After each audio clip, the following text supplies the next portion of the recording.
Hi guys, आज मैं गोटे सुंदर स्नैक्स बनई जार ना है आलू टिकी।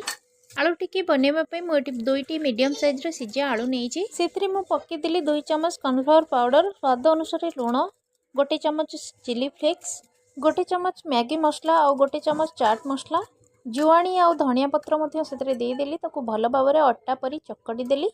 तापर मुझे बेलन ने टिके मोटा करी बेली देछि। देखिपे ये देखिपे मुझे गोटे छोट डबार कैप नहीं एमती मु काजूर सेप देदेली।